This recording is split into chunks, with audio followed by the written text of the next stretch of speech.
Welcome to the Living Medicine Podcast, where we talk about ethical medical use of psychedelic psychotherapy, teaching skills, examining the issues, and interviewing interesting people. Now let's start today's show. Hi, everyone. This is Signi, one of your hosts. This is the Living Medicine Podcast, where we talk to clinicians who are training in psychedelic-assisted psychotherapy or ketamine-assisted psychotherapy, or medical or mental health professionals who are just interested in getting into this work and want to hear more about it. Today's topic is on the use of touch, a pretty tricky topic. And why is it tricky? Well, we know that touch can be harmful, both in regular psychotherapy, but also, and maybe even in particular, in psychedelic work, where clients are vulnerable and boundaries should be even more tightly held. At the same time, we also know that appropriate use of touch and other somatic interventions is critical for doing this work well, and you really can't not do it. In fact, sometimes a somatic intervention using touch is the very thing that is necessary in a psychedelic session. So given this complexity, it's a topic we talk about a lot in trainings. At the Living Medicine Institute, we run training cohorts pretty much year-round, and so we have a lot of class discussions on a lot of different topics. And what you're about to hear is an excerpt from a recent class where one of our current cohorts is discussing this very subject.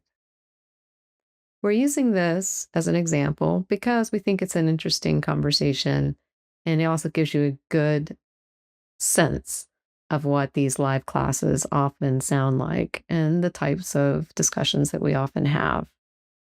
We intend to continue to have further podcasts on the topic of touch, and it continues to be an evolving conversation in our trainee community, as it should be. One of the modules we teach to our advanced trainees is nuances of the use of touch.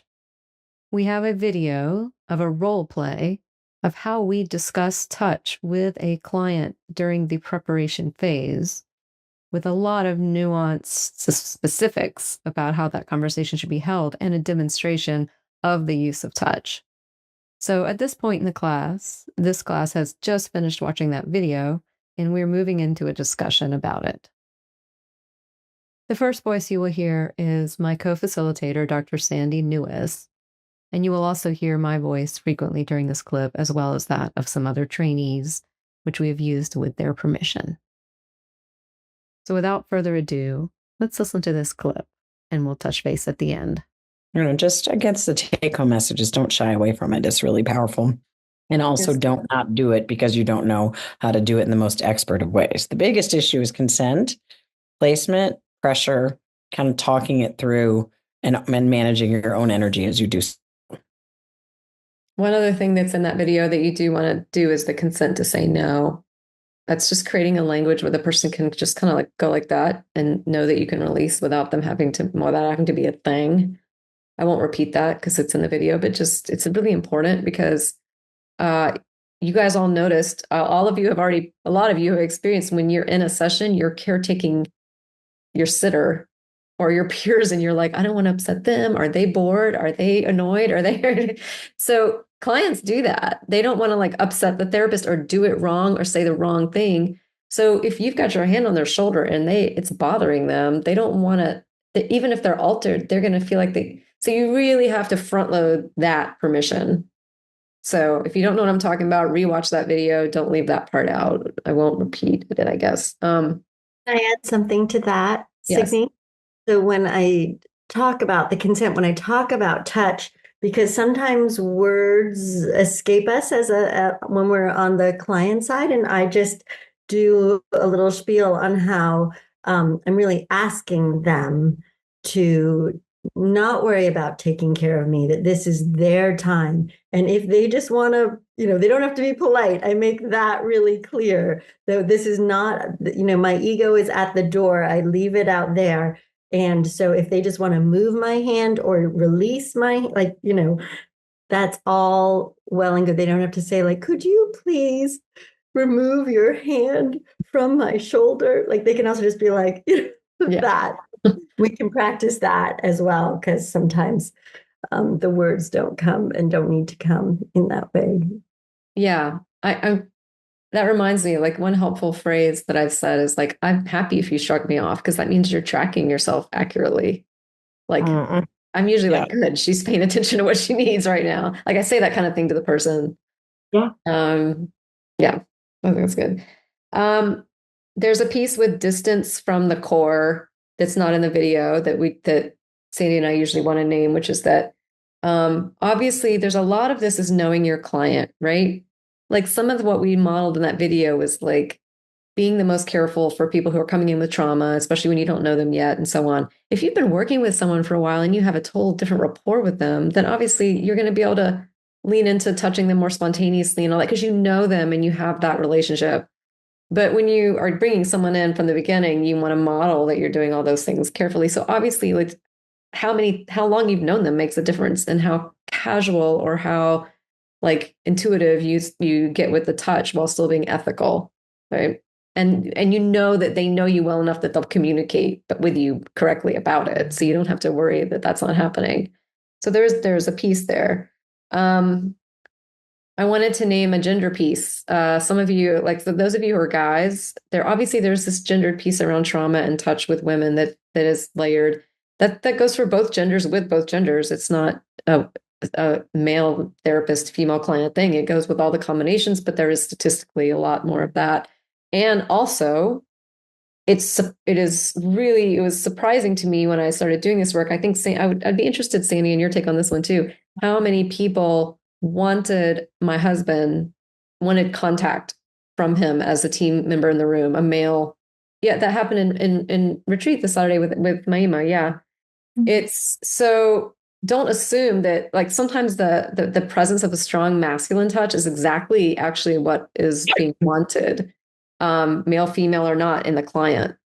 And so I've had male and female clients where when my husband was brought in with consent, they were really glad that it was like a safe male touch, specifically male. So I think what I want to emphasize is that I said this in the video, touch is a place where touch is traumatic. People have been traumatized by touch. And also touch is in some ways the ultimate healing thing, especially for very young parts, right? That where touch was their original language, right? Then, so as long as you are careful and ethical with how you use this, there are people who they would be better off having like a Rick or a Jake than a me, actually. So we work with what we've got, but I just wanted to make sure, I just wanted to name that. Sandy, I don't know, what do you think on that? Oh, this, like we've all met Maydad, I believe. He's got a capacity to be very masculine, just energetically, and then to really like soften. And so, for the men in the room, but also just energetically to be aware of that, like, that is profound. Like to be both, like have like masculine energy. And again, that may or may not be specifically gendered. Like I have a lot of masculine energy myself. I have to work actually with softness. And that's kind of part of my sort of polarity balancing in my own life is that. But that balancing of like a gentle man, like just don't be afraid of that. Like to have both things be present. It's really profoundly healing, not just for women, but for men too. Mm-hmm. Yeah. And this is getting a little more advanced than what we teach in level 1. This is getting a little into level 2, but we also, like, if you are like, I'm a female therapist, but if I feel like male touch is needed, I will enroll myself as a male avatar, so to speak, for someone who's in part of their process or a imagined male other. And sometimes that is a huge thing. So just be aware, just saying that. I know that knowing the client well and knowing their history. And so when you're doing consent around touch, you can name these gender pieces as part of that initial preparation conversation. And so what'll happen with those of you who aren't used to doing all this is that the awkwardness in this is not from the client. It's going to come from you guys because you're not used to having these conversations. Like you're going to feel like, oh, I feel weird talking about this in the beginning, but it's important. And it actually goes a long way to rapport. Like a lot of times that first session, that session when you talk about touch and you do all that, like it aligns. All of a sudden you've got this amazing alliance after that, because they're like, whoa, this person is tracking. And also like, I get to track myself this much. And they're like, so it can be a huge alliance builder, just having those initial conversations, period. One of you said this on Saturday. I actually think it was you, Maima, but I've heard a lot, and this was in that sample session video I sent you guys. I think, and we're going to talk about that in a minute. But clients will say that the touch is what tethers them to not feeling like they're spinning out into an out of control or completely lost place. So what happens is most clients want to have a psychedelic experience where they are experiencing non-ordinary things, but they also know that there is a cord, a tether, something back to reality that they can touch into, so that they can feel that both are happening and they're not just like going to be gone somewhere, which is just more scary. And so a lot of times the touch, even if it's just this, they will say afterwards, that kept me tethered to knowing that there was someone else with me and I wasn't alone. Because when you go into an altered state, especially with these eye shades on, like just you can feel like all of a sudden you're dying, or you're drifting into this existentially scary place, which is the video you guys are going to watch next, by the way, is these fear moments and all that. But this is that a lot of times what they'll do is they will associate the somatic contact with another human as, oh, I am still also in the room. I am still in this room. There is someone accompanying me on this journey, even though I'm the one that's like seeing the things. I have company. And they name that a lot. Now that could be touch anywhere, but a lot of times that is the touch. It's not just touch. You can do that with your voice. I've interviewed a lot of clients about their experience, and a lot of people will also volunteer. Your voice was tethering me. And this is why you don't want to just sit in silence for 40 minutes, because they will lose you completely. This is why in the next video, when I talked about, like, don't let them go too long without some sort of, how are you doing? Are you doing great? Or where are you at? That they'll associate to the voice as something that's tethering them. And then what their experience will turn into just a trippy experience to, I am having some sort of journey and this person is tracking it with me and I can dialogue with this person, and that tethers. So where the somatic tether can get more powerful is if they're afraid. So if they're scared and you're saying, I'm here, you can do it with your voice. You get in closer and you're like, I'm right here with you. You're doing fine. You're safe. I'm here. You can do it with your voice. But a lot of people, this is what feels like they're tethered them back into, and like, oh, okay. Because the fear is usually associated with the fact that you're like zooming out of control somehow, right? Or various iterations of that kind of a thing. So this tether factor also comes up with touch, voice and touch, your presence, period. But touch is a big part of your presence. It's a more intense way of reminding them of your presence than your voice. Well, and I also wanted to add the same works in reverse. Like, for me, I've done many, many, many CAP sessions now. And in the beginning, it was a lot easier for me to be fully present because it was new. And the same thing goes in reverse. If you sit for too long silently and you are not connected to the client, either through your voice or through touch, it is also harder for you to be present. And so, it's for the client, but there is also something about keeping yourself tethered to them that I think is really valuable to just kind of be aware of. Yes, ma'am. Yeah, I wanted to have a moment of, like, I work a lot with young men at the VA. And there's a tendency for them to say, no, good. It's just there's I'm noticing a pattern that they are more likely to not even want to engage in a discussion about touch. And, that could be because, I'm who I am, but I'm wondering, the way I left it is, hey, that's totally fine.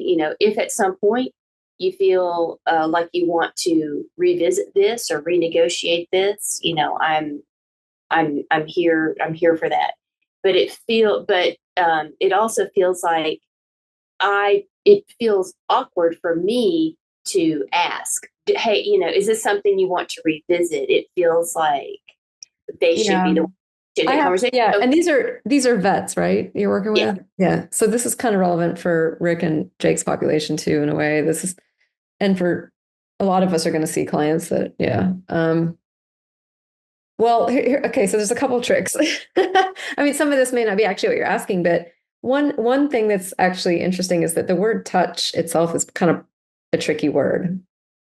And a lot of times with guys, I don't actually use the word touch, which is, even though that's how we're teaching it to you guys. So I'm kind of glad you asked this. Like, with really stoic men, or I may say something like, sometimes I'll say, hey, can I put my hand here for a second? This is in the preparation conversation.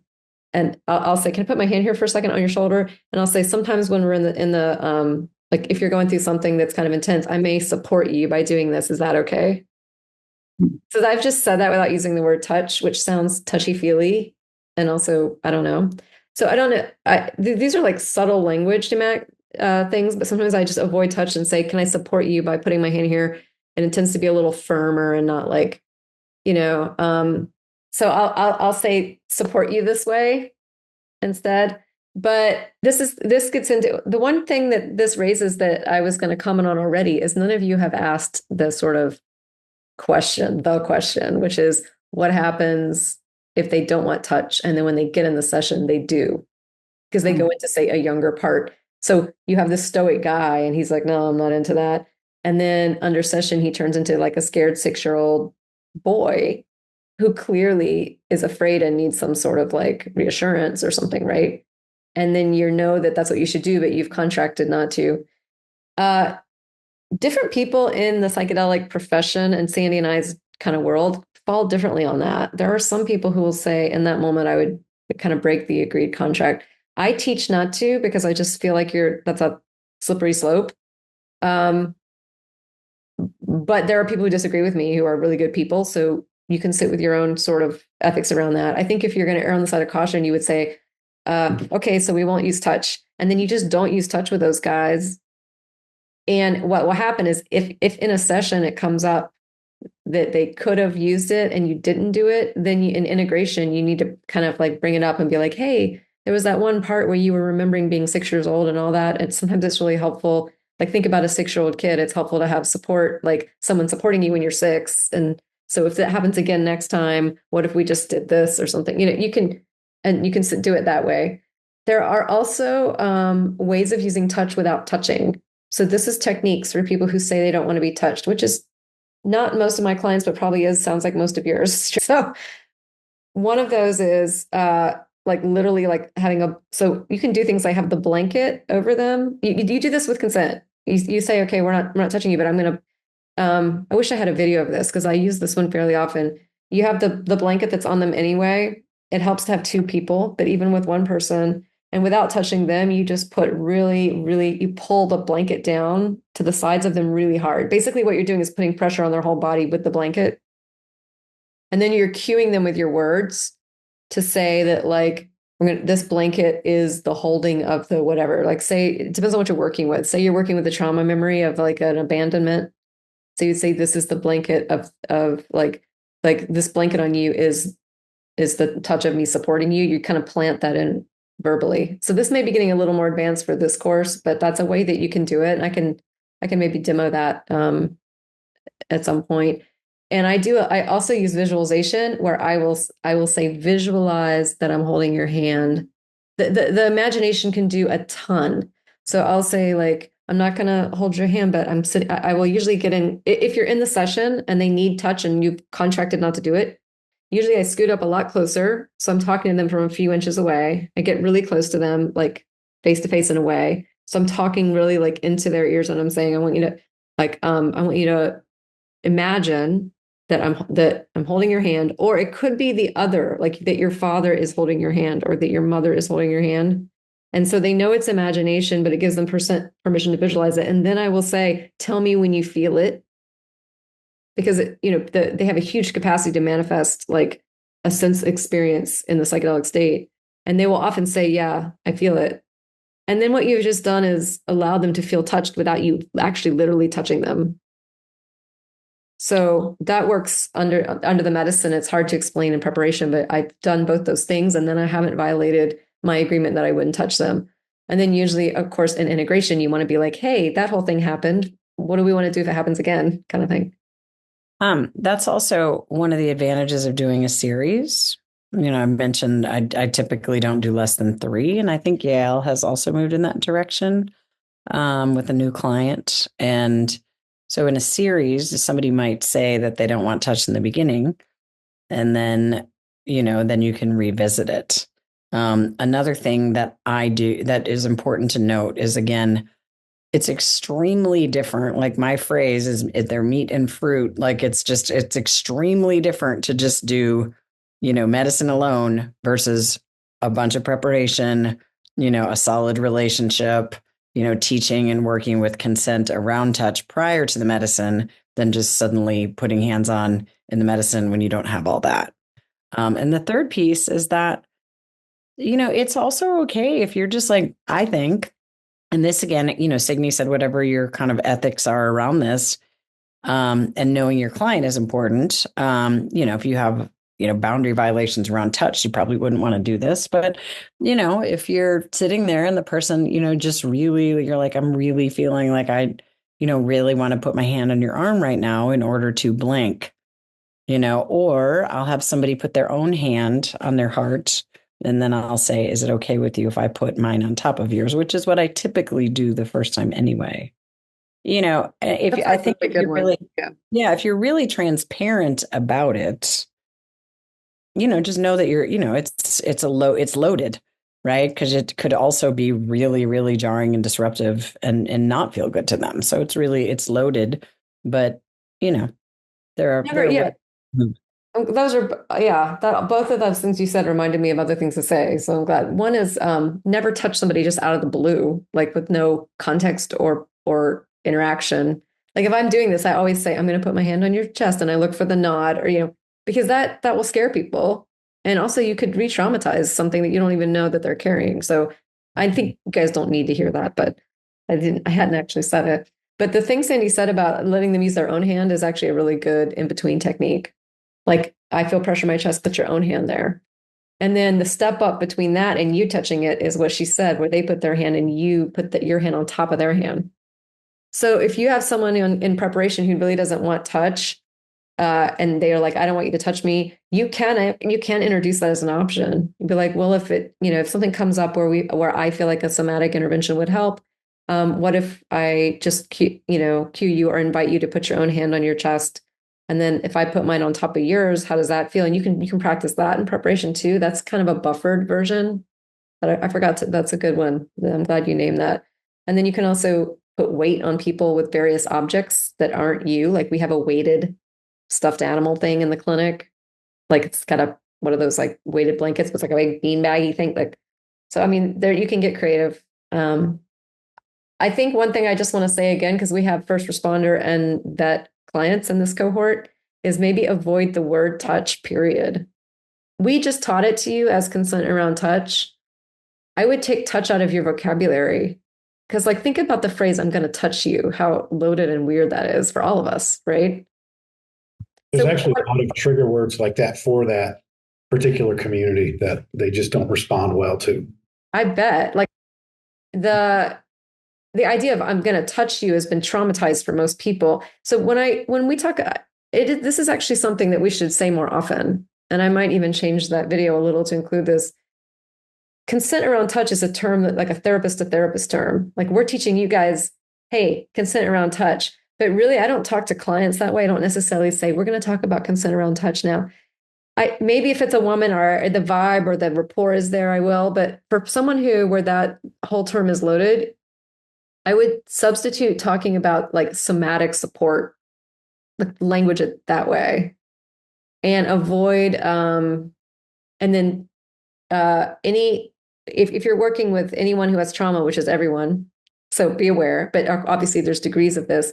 Anything closer into the core of the body is more vulnerable. So, but the exception is holding hands is vulnerable because that's associated with intimacy. But so don't hold hands unless that's a really clearly contracted thing. Don't just go to that necessarily, and unless intimacy is what is wanted in that way. But so touching here is less vulnerable than touching here, which is less vulnerable than touching here. And here you're getting more vulnerable, right? And then the abdomen is really vulnerable. So in general, like, especially if someone who doesn't want to touch like a guy, like, I don't know, I'll ask the guys here, but it's usually something like supporting you by this, or just like putting a hand on your back or something like that. And then you might want to call it somatic support. Thoughts? Yeah, just sharing a personal experience from the retreat in June. When I felt that I was about to come to a moment where I needed support, Madod and who else was there? Was it Mike? I forget his name. Was it Dave? Brian. That's Brian. It's Brian.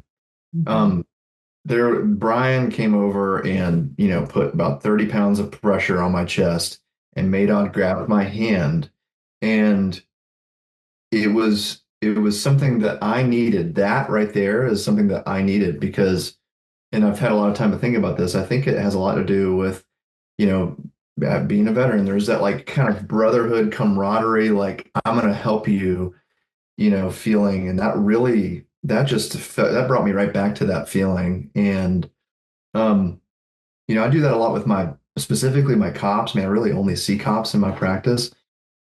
And it's huge for them. I can tell, and they expect hand to hand, like. Oh yeah, they expect it. Yeah. So it's kind of that, when I think about doing this for other men, and even for some of the women that I see too, there's a lot that's there. I think there's a big invitation, especially if you introduce that early on into the connection you have with that client, to bring that up, like, hey, I wonder if this would be helpful for you if things get kind of dark or maybe challenging during your experience. That's a good way to say it. Like, what if we just, yeah.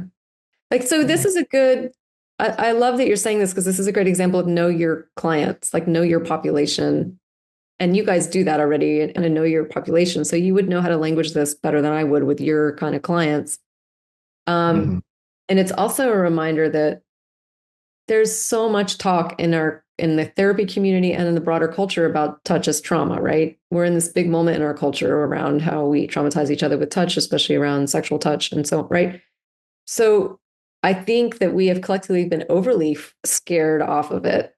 Like we've almost been discouraged from using it in the profession to our detriment of our clients. And I think, like you just said, is a great example of like the value of human touch if it's done in an ethical and intentionally held way. And I think a lot of therapists have kind of been enculturated out of doing it because it's this idea that it's always harmful, when actually often it's not at all. So yeah, I'm very glad you shared that example of Brian and Madod, because you just said Madod was holding your hand in that, like, vet to vet way. I know I'm just using that as an example, but that, like, comrade in arms kind of energy, not like oh, you poor thing, you need help. It's more like we've got each other as guys kind of energy. I'm guessing I'm a woman, but I'm naming it from the outside. And you also said Brian put about 30 pounds of pressure on your chest, right? So like the example you described of when you were at retreat and you said 30 pounds of pressure, do you think it would have been different if Brian had just sort of rested his hand lightly? Yeah, probably. So like the pressure, like, I know it's hard to put, like, what do you think the difference made of having all the pressure, like that amount of pressure, with that amount of force? It was the way it was delivered. It was so like, it was like direct pressure on an open wound. Yeah. Like, I'm going to keep the red blood. I'm going to keep that bright red blood inside of you. Mm-hmm. That's what it kind of felt like. And that's the pressure you do put on those wounds. You put 30 or more pounds of pressure on those wounds. And so I think if he had just come up and been like, hey, sweetie, I'm like, get that off me, man. But I don't know. You never know. We'll have to do. Well, no, but I appreciate the opportunity to ask you, because this is kind of what we're saying about pressure matters, and don't be afraid of it. Right. Don't be afraid of it. Sometimes what the body needs is like this very hard, intense response to be met. the teaching is that the intensity of what you're carrying has to be matched by the intensity of the response, or if there's a mismatch, it won't work.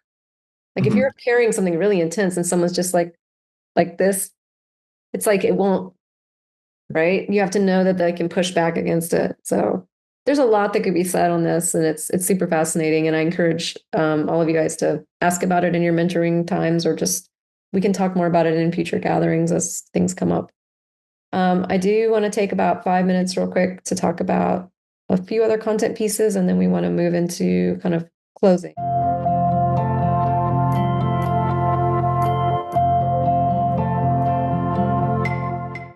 So thanks for listening, everyone. A lot to ponder in that short excerpt from a typical Living Medicine Institute training cohort. If you're interested in this kind of teaching or training programs, feel free to reach out. We run a lot of cohorts. And if you're someone who's just listening in to pick up tidbits or useful pieces that you can use in your own CAT practice, I hope this was valuable for you and gave you some things to think about. Like I said in the beginning, we'll be continuing this kind of conversation. I'll see you next time. Thanks for listening to Living Medicine. We'll see you again next time. Be sure to click subscribe to get future episodes.